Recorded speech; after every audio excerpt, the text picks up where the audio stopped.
Gujarat police ખેડૂતના 10 વર્ષના બાળકથી ડરી ગઈ? 10 વર્ષના છોકરાને ડિટેન કરેલો છે। આ પ્રશ્ન ફક્ત અમે નથી કરી રહ્યા, પરંતુ આખું ગુજરાત પૂછી રહ્યું છે, કારણ કે મોરબીમાં વીજ પોલની સમસ્યા મુદ્દે જ્યારે ખેડૂતો વિરોધ કરી રહ્યા હતા, ત્યારે ખેડૂતોની સાથે સાથે પોલીસે એક 10 વર્ષના બાળકની પણ અટકાયત કરી।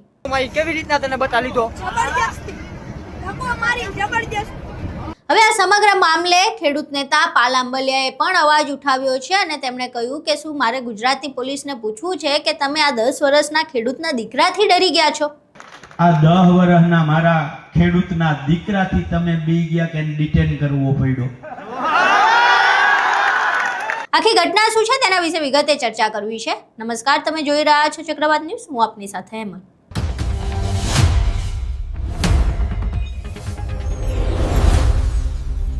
છેલ્લા ઘણા સમયથી આપણે ગુજરાતમાંથી અલગ અલગ દ્રશ્યો જોઈ રહ્યા છીએ। સુરેન્દ્રનગર હોય, દ્વારકા હોય, મોરબી હોય, આ તમામ જગ્યાએથી પોલીસની ક્રૂરતાના દ્રશ્યો સામે આવે છે। ક્યાંક પોલીસ ખેડૂતોને ઢસડીને 45 ડિગ્રી તાપમાં એના જ ખેતરમાંથી ઢસડીને લઈ જતી હોય છે। ક્યાંક પોલીસ દ્વારા ખેડૂતના જે ખેતર છે, એની વાડી છે, તેના તાળા તોડી નાખવામાં આવે છે। ક્યાંક પોલીસનો હાથ ખેડૂતના ગળા સુધી પહોંચી જાય છે, તો ક્યાંક ખેડૂતને આત્મવિલોપન કરવાની ચીમકી ઉચ્ચારવી પડે ત્યાં સુધી પ્રતાડિત કરવામાં આવે છે। આ તમામ દ્રશ્યો આપણે અત્યાર સુધી જોયા છે, પરંતુ હવે ગુજરાત પોલીસનું તેના કરતાંય વધારે ક્રૂર દ્રશ્ય સામે આવ્યું છે, જ્યારે મોરબીમાં જે ખેડૂતો વીજ પોલને વિરોધ કરી રહ્યા હતા, ત્યારે પોલીસ દ્વારા એક 10 વર્ષના બાળકની અટકાયત કરવામાં આવી।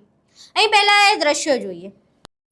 હાલો જો મિત્રો, આ એને પાંચમું ભણતો છોકરો હે, 10 વર્ષનો, અત્યારે જેતપર એના પપ્પા અરે ખેતર ગયો હતો અને ડિટેન કર્યો છે, બરાબર।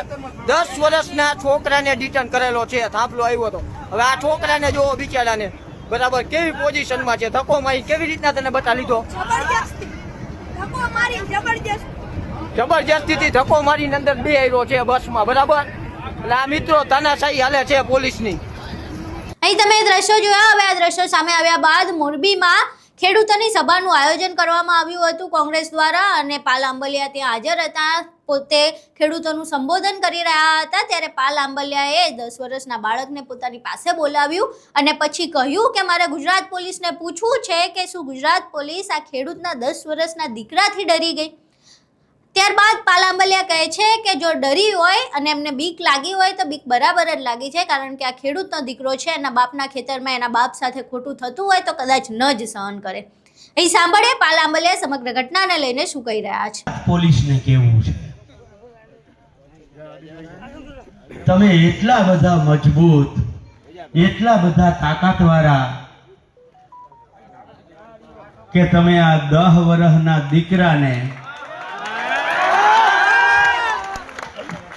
આ 10 વર્ષના મારા ખેડૂતના દીકરાથી તમે બી ગયા કે ડિટેન કરવો પડ્યો? મારા 10 વર્ષના ખેડૂતના દીકરાથી તમે બી ગયા? તમને એવી બીક લાગી કે કંપની વાળાને ઝાપટ મારી લે હે? અને જો બીક લાગી હોય ને તો સાચી છે, આ મારીએ લીએ, કારણ કે એના બાપના ખેતરમાં દાદાગીરીથી કોક થાંભલો ખોરતો હોય તો આ તો અબૂધ છે, આને થોડી ખબર પડે, આ તો મારી લે। મારી બહેનોને તમે ડિટેન કરીને લઈ ગયા, આટલી બધી 56 ઇંચની સીનાવાળી સરકારની ડરપોક પોલીસ। અહીં તમે પાલ આંબલિયાને સાંભળે, એ દ્રશ્યો પણ જોયા। હવે પ્રશ્ન થઈ રહ્યો છે કે ગુજરાત પોલીસ આટલી નિમ્ન કક્ષાએ ઉતરી જશે? અત્યાર સુધીના જે દ્રશ્યો હતા એ દ્રશ્યો પર પણ પ્રશ્નો ઊભા થતા હતા, ને હવે જ્યારે 10 વર્ષના બાળકની અટકાયત કરવામાં આવી છે, ત્યારે પોલીસ તંત્ર પર હજુ બીજા પ્રશ્નો ઊભા થઈ રહ્યા છે। એક તો પહેલા તો જ્યારે સગીરની અટકાયત કરવામાં આવતી હોય ત્યારે બહુ બધા નિયમો પાળવા પડે। પોલીસ પોતાની ખાખી વર્દીમાં ન હોવી જોઈએ, એ સિવિલ ડ્રેસમાં હોવી જોઈએ, જેના કારણે બાળક ડરે નહીં। આ સિવાય તેને આ પ્રકારે અન્ય આરોપીઓ સાથે કોઈ દિવસ પોલીસના ડબ્બામાં ન ભરવામાં આવવા જોઈએ। આ બધા અનેક નિયમો જે છે, જ્યારે સગીરની અટકાયત કરવાની હોય ત્યારે આ બધા જ નિયમો લાગુ પડે છે, પરંતુ આ કોઈ નિયમો લાગુ અહીંયા નથી પડ્યા।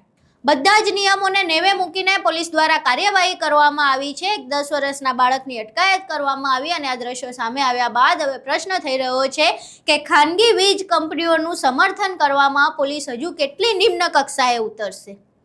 પોલીસના જે પગાર થઈ રહ્યા છે ને આ ખેડૂતની લોહી પરસેવાની કમાણી છે, જે અન્ય લોકો છે એમના લોહી પરસેવાની કમાણી છે, એ ટેક્સ ભરે છે, એ ટેક્સના જે પૈસા આવે છે એમાંથી ગુજરાત પોલીસના પગાર ચૂકવાય છે.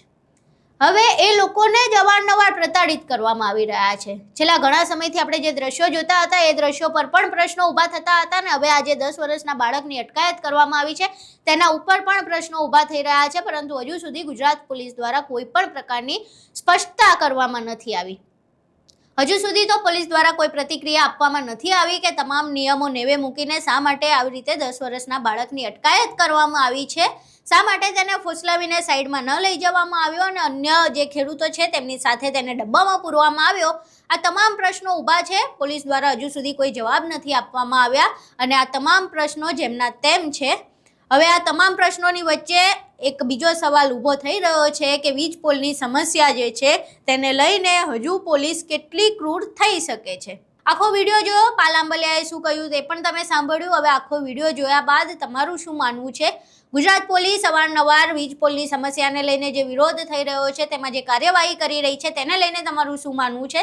તમારા મંતવ્યો અમને કોમેન્ટ બોક્સમાં જરૂર જણાવજો. વિડીયો પસંદ આવ્યો હોય તો વિડીયોને લાઇક કરજો, શેર કરજો અને અમારી ચેનલને સબસ્ક્રાઇબ કરવાનું ભૂલશો નહીં. નમસ્કાર.